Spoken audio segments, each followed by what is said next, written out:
Halo, perkenalkan nama saya Audrey Khairani Junita. Di sini saya akan mempresentasikan jenis-jenis dan karakteristik sampah. Pengertian sampah adalah sisa-sisa bahan yang tidak lagi digunakan dan dibuang, baik berasal dari kegiatan rumah tangga, industri, maupun komersial. Memahami jenis dan karakteristiknya penting untuk pengelolaan yang efektif dan ramah lingkungan. Jenis dan karakteristik sampah dibagi menjadi 4, yaitu yang pertama, berdasarkan sumbernya. Sampah domestik berasal dari rumah tangga, pasar, dan perkantoran, contohnya sisa makanan, plastik, kertas, dan botol. Sampah industri dihasilkan dari pabrik atau kegiatan manufaktur, bisa berupa limbah padat, cair, atau gas yang berupa diantaranya mungkin berbahaya, yaitu B3, bahan berbahaya dan beracun. Sampah komersial dihasilkan dari tempat usaha seperti restoran, hotel, dan pusat perbelanjaan. Sampah konstruksi berasal dari kegiatan pembangunan atau pembongkaran gedung, contohnya puing-puing, kayu, dan beton. Yang kedua, berdasarkan sifatnya. Sampah organik yaitu mudah terurai, sampah yang bisa diurai oleh mikroorganisme secara alami. Contohnya sisa makanan, daun, dan ranting. Sampah ini dapat diolah menjadi kompos atau pupuk. Sampah organik sulit terurai, yaitu sampah yang tidak dapat diurai oleh mikroorganisme secara alami atau membutuhkan waktu sangat lama untuk terurai. Contohnya plastik, kaca, logam, dan styrofoam. Sampah ini lebih cocok untuk didaur ulang. Yang ketiga, berdasarkan bentuknya, yaitu sampah padat, sampah cair, dan sampah gas. Sampah padat yaitu berbentuk padatan seperti sampah rumah tangga, industri, dan konstruksi.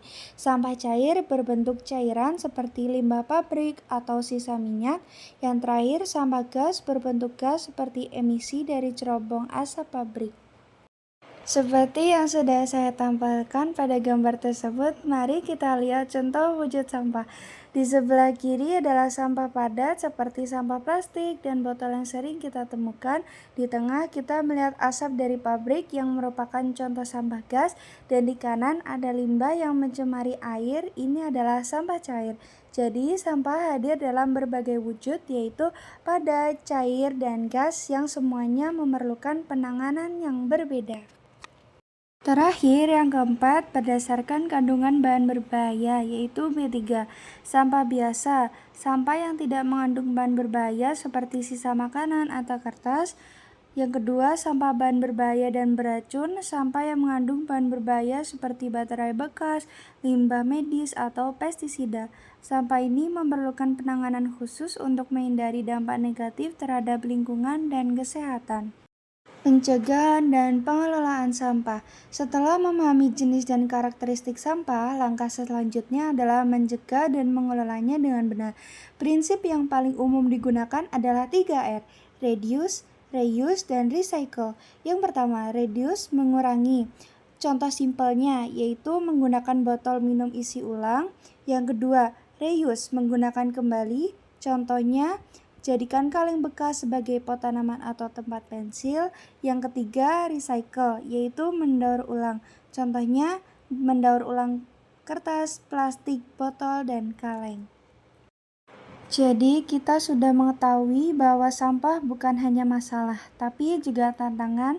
Dengan menerapkan prinsip 3R, reduce, reuse, recycle, dan memilahnya sesuai jenisnya, kita bisa mengubah sampah menjadi sesuatu yang lebih bermanfaat.